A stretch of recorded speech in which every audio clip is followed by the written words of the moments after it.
محترم احبہ، نماز کسی حال میں معاف نہیں۔ بیماری کی حالت میں بھی نماز فرض ہے۔ کھڑے ہو کر نہیں پڑھ سکتے تو بیٹھ کر پڑھیں، بیٹھ کر نہیں پڑھ سکتے تو لیٹ کر پڑھیں، پانی نہیں ہے تو تیمم کر لیں۔ نماز تو میدان جنگ میں بھی معاف نہیں ہے۔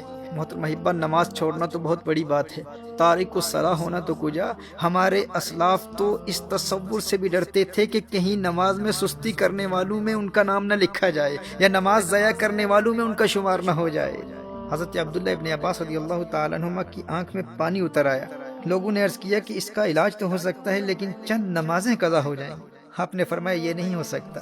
میں نے نبی کریم صلی اللہ علیہ وآلہ وسلم سے سنا ہے کہ جو شخص نماز نہ پڑھے وہ اللہ جل وعلا کے یہاں ایسی حالت میں حاضر ہوگا کہ اللہ جل وعلا اس سے ناراض ہوگا۔ اللہ اکبر! کہا کہیں میرا اللہ ناراض نہ ہو جائے۔ حدیث شریف میں آتا ہے نا کہ من لقی اللہ وہو مودع للصلاۃ، جو اللہ جل وعلا سے یوں ملاقات کرے کہ وہ نماز کو ضائع کرنے والا ہو تو اللہ جل وعلا اس کی کسی نیکی کی پرواہ نہیں کرتا۔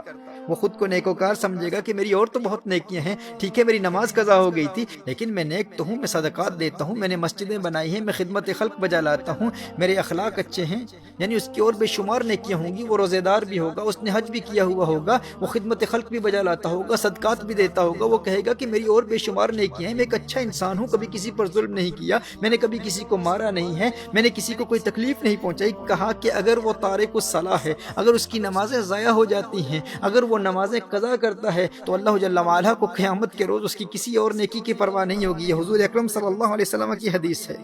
اور ایک حدیث شریف میں آتا ہے من ترک الصلاۃ لقی اللہ وہو علیہ غضبان۔ اللہ اکبر! کہا کہ جس نے نماز ترک کی، قیامت کے روز وہ اللہ جل وعلا سے اس حال میں ملے گا کہ اللہ اس سے ناراض ہوگا اور اس سے اللہ کے غضب کا سامنا کرنا پڑے گا۔ محترم احبہ، نبی کریم صلی اللہ علیہ وآلہ وسلم نے ارشاد فرمایا کہ قیامت کے روز بندے سے سب سے پہلے اس کی نماز کے متعلق سوال ہوگا۔ اس سے پوچھا جائے گا نماز پڑھتا تھا کہ نہیں۔ اور ایک روایت میں ہے کہ وہ قیامت کے دن اس طرح آئے گا کہ اس کے چہرے پر 3 سطروں میں لکھا ہوگا۔ پہلی سطر میں لکھا ہوگا اے اللہ کے حق کو ضائع کرنے والے، اور دوسری سطر میں لکھا ہوگا اے اللہ کے غضب کے ساتھ مخصوص، اور تیسری سطر میں لکھا ہوگا کہ جس طرح تو نے دنیا میں اللہ کے حق کو ضائع کیا، اسی طرح آج تو اللہ کی رحمت سے مایوس ہوگا۔ آج تو اللہ کی رحمت سے مایوس ہوگا۔ میں حضرت ابن عباس رضی اللہ تعالیٰ عنہما کے حوالے سے عرض کر رہا تھا کہ آنکھ میں پانی اتر آیا، اور لوگوں نے عرض کیا کہ اس کا علاج یہ ہے کہ چند دنوں کی نمازیں قضا ہو جائیں گی۔ فرمایا یہ نہیں ہو سکتا، کیونکہ میں نے نبی کریم صلی اللہ علیہ وسلم سے سنا ہے کہ جو شخص نماز نہ پڑھے وہ اللہ جل وعلا کے یہاں ایسی حالت میں حاضر ہوگا کہ اللہ اس سے ناراض ہوگا۔ محترم احبہ، اگرچہ ان کے اس عذر کی وجہ سے نماز چھوڑنا ان کے لیے جائز تھا، وہ اس عذر کی وجہ سے ہرگز تارک الصلاۃ نہ ہوتے، لیکن انہیں اس بات کا خوف تھا کہ کہیں نماز ضائع کرنے والوں میں میرا شمار نہ ہو جائے۔ اور ایک روایت میں تو آیا ہے کہ انہیں کہا گیا کہ آپ کی نمازیں قضا نہیں ہوں گی، بس 5 دن زمین کے بجائے بلند لکڑی پر سجدہ کرنا ہوگا، یعنی زمین پر سجدہ نہیں کر پائیں گے، سجدہ کریں گے لیکن بلند لکڑی پر سجدہ کرنا ہوگا۔ تو حضرت عبداللہ ابن عباس رضی اللہ تعالیٰ عنہما نے ارشاد فرمایا 1 رکعت بھی اس طرح ادا نہیں کروں گا۔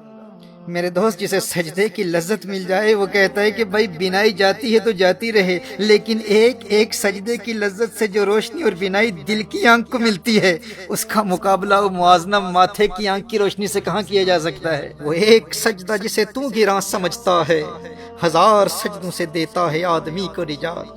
وہ سجدہ روح زمیں جس سے کانپ جاتی تھی، اسی کو آج ترستے ہیں ممبر و محراب۔ ویسے تو مسجدوں میں ہزاروں سجدے کرنے والے ہوتے ہیں، لیکن جس سجدے کو آج ممبر و محراب ترستے ہیں وہ سجدہ کون سا ہے؟ یہ وہ سجدہ ہے جو اس قدر انہماک قلب اور حضوری قلب سے ادا کیا جاتا ہے کہ بندے میں ایسی انقلابی روح پیدا کر دیتا ہے کہ بندہ در در کی ٹھوکریں کھانے سے ہمیشہ ہمیشہ کے لیے آزاد ہو جاتا ہے۔ در در دیے در در نالوں، در بن جا ایک دردا، چول کتا کیوں اخویندائیں، در بن وقتاں وردہ۔ جب وہ ایک در کا در بن جاتا ہے پھر اللہ جل وعلا اسے در در کی در در سے ہمیشہ ہمیشہ کے لیے آزاد کر دیتا ہے۔ جب وہ اللہ کی بارگاہ کا منگتا بن جاتا ہے پھر کسی اور کی بارگاہ میں جولی پھیلانے کی حاجت کبھی پیش نہیں آتی۔ در در دیے در در نالوں، در بن جا ایک دردا، چول کتا کیوں اخویندائیں، در بن وقتاں وردہ۔ وہی سجدہ ہے لائق اہتمام کہ ہو جس سے ہر سجدہ تجھ پہ حرام۔ وہی سجدہ ہے لائق اہتمام کہ ہو جس سے ہر سجدہ تجھ پہ حرام۔